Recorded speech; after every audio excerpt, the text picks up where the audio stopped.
নমস্কার বন্ধুরা, আমি আবারও হাজির হয়ে গেছি নতুন আরেকটি রেসিপির সাথে।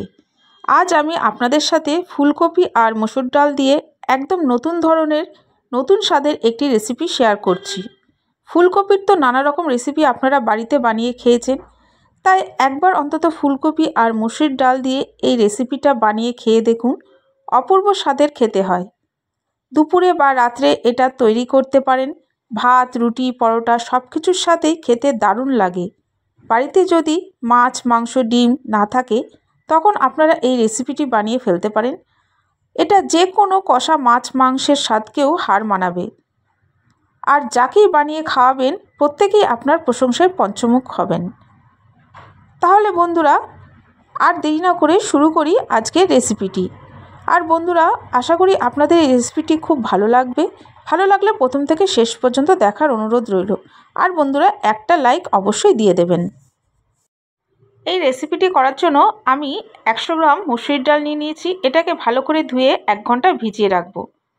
এরপরে আমি একটা ছোট সাইজের ফুলকপি টুকরো করে কেটে ভালো করে ধুয়ে পরিষ্কার করে নিয়েছি। এবার একটা কড়াইয়ের মধ্যে বেশ অনেকটা পরিমাণ জল নিয়ে নিয়েছি। জলের মধ্যে দিয়ে দিলাম লবণ। এবার জলটা যখন অল্প ফুটে এসেছে তখন এর মধ্যে আমি টুকরো করে কেটে রাখা ফুলকপিগুলো দিয়ে দেব। আজকে আমার ভিডিওটি দেখতে যদি কোনো নতুন বন্ধু এসে থাকেন তাহলে অবশ্যই আমার চ্যানেলটিকে সাবস্ক্রাইব করে দেবেন। পাশে থাকা বেল বাটনের অল অপশন প্রেস করে দেবেন, যাতে আমার ভিডিওটি আপলোড হওয়া মাত্রই সবার প্রথমে আপনাদের সামনে পৌঁছে যায়। এবার এটাকে ঢাকা দিয়ে 3-4 মিনিট মতো একটু ভাপিয়ে নেব। তাতে করে ফুলকপির কাঁচা গন্ধটা চলে যাবে। 3-4 মিনিট পর আমি ঢাকনাটা খুলে দিলাম। ফুলকপিগুলো ভাপানো হয়ে গেছে। এবার আমি জল থেকে তুলে নিয়ে ভালো করে জলটা ঝরিয়ে নেব।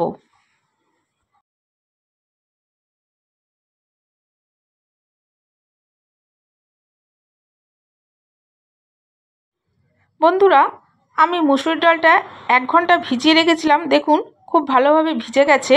এবার এটাকে খুব ভালোভাবে ধুয়ে আমি জল পাল্টে নেব। বন্ধুরা, আপনাদের হাতে যদি সময় থাকে তাহলে আপনারা 1 ঘন্টার বদলে 3-4 ঘন্টাও ভিজিয়ে রাখতে পারেন। দেখুন আমি ভালো করে ধুয়ে নিয়েছি। এবার এই ডালটার আমি একটা পেস্ট তৈরি করে নেব। তার জন্য একটা মিক্সিং জার নিয়ে নিলাম। এর মধ্যে আমি মসুর ডালটা ঢেলে নিচ্ছি।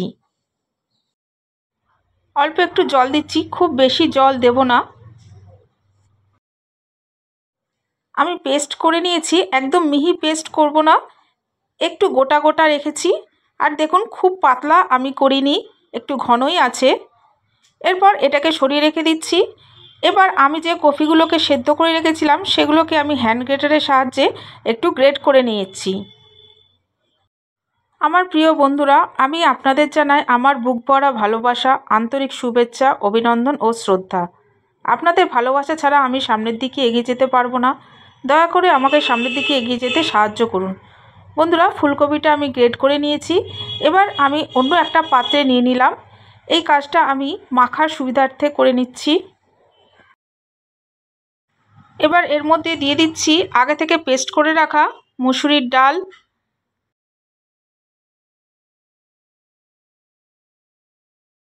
দিয়ে দিচ্ছি 1/2 কাপ কুচানো পেঁয়াজ,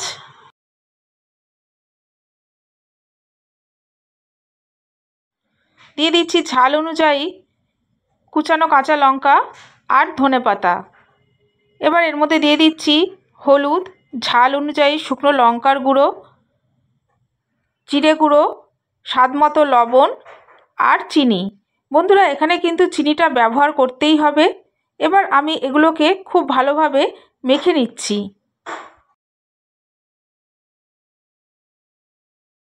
আমার এটা মাখা হয়ে গেলে দিয়ে দেবো 5 চামচ বেসন। বেসনটাকে আমি এখানে বাইন্ডিংয়ের জন্য ব্যবহার করছি।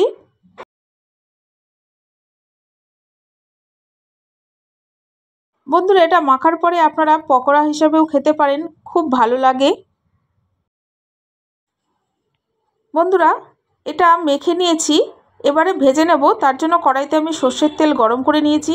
আমি এখানে এটা সর্ষের তেলে করছি, আপনারা চাইলে সাদা তেলেও করতে পারেন। দেখুন এবার আস্তে আস্তে আমি পকোড়ার মতো করে এই তেলের মধ্যে দিয়ে দিচ্ছি।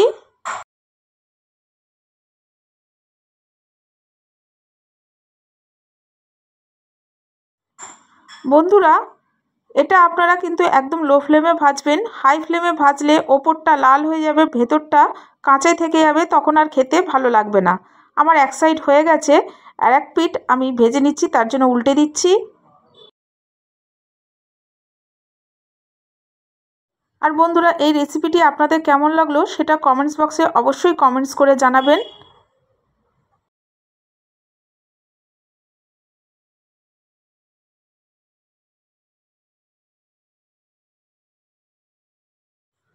বন্ধুরা, আমার পকোড়াগুলো ভাজা হয়ে গেছে, এবার আমি তেল থেকে তুলে নিচ্ছি।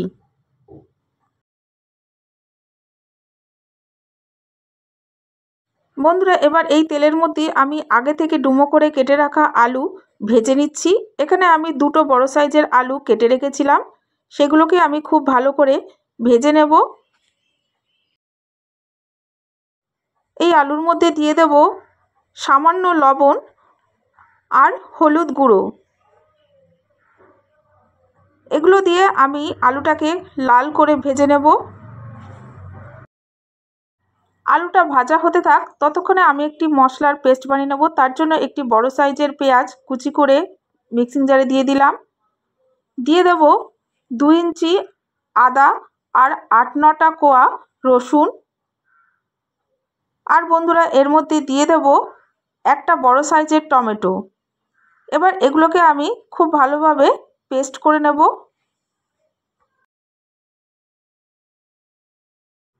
বন্ধুরা, এদিকে আমার আলুটা ভাজা হয়ে গেছে, দেখুন বেশ লাল লাল হয়ে গেছে। এবার এটাকে আমি তেল থেকে তুলে নিচ্ছি।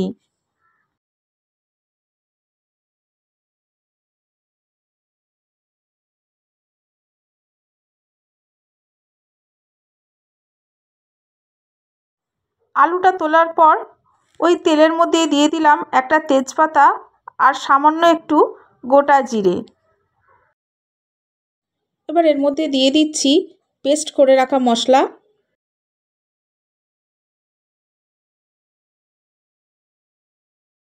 মশলাটাকে আমি ভেজে নেব, কারণ মশলাটার একটা কাঁচা গন্ধ আছে।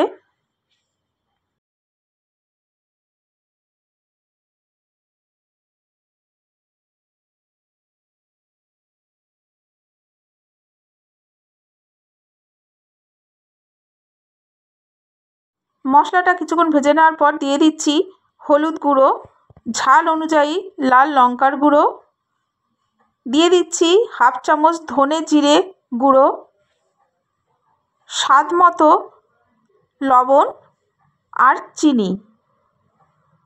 বন্ধুরা, এখানে কিন্তু চিনিটা অবশ্যই দিতে হবে। এবার এগুলোকে নিয়ে আমি খুব ভালোভাবে তেল না ছাড়া পর্যন্ত ভেজে নেব।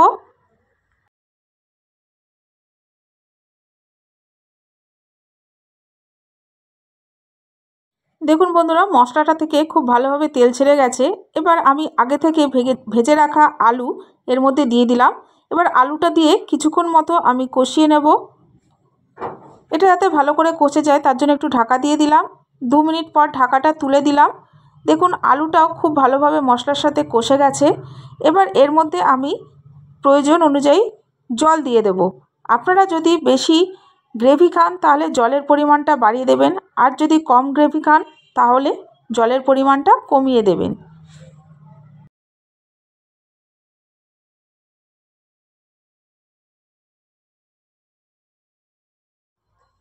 জল দেওয়া হয়ে গেলে আমি 4-5 মিনিটের জন্য ঢাকা দিয়ে এটাকে ফুটতে দেব।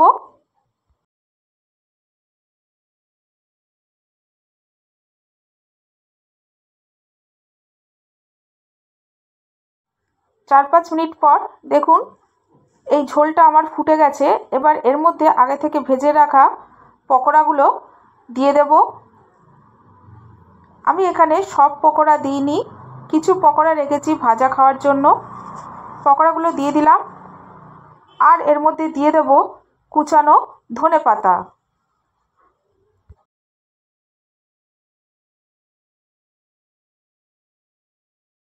এবার এটাকে আমি 2 মিনিটের জন্য ঢেকে দেব। ঢাকা দিয়ে আমি বেশিক্ষণ রাখবো না, তাহলে কিন্তু বড়াগুলো আমার ভেঙে যাবে। ঢাকাটা তুলে দিলাম। তরকারিটা আমার হয়ে গেছে। এবার শেষে আমি দিয়ে দেব গুঁড়ো গরম মশলা।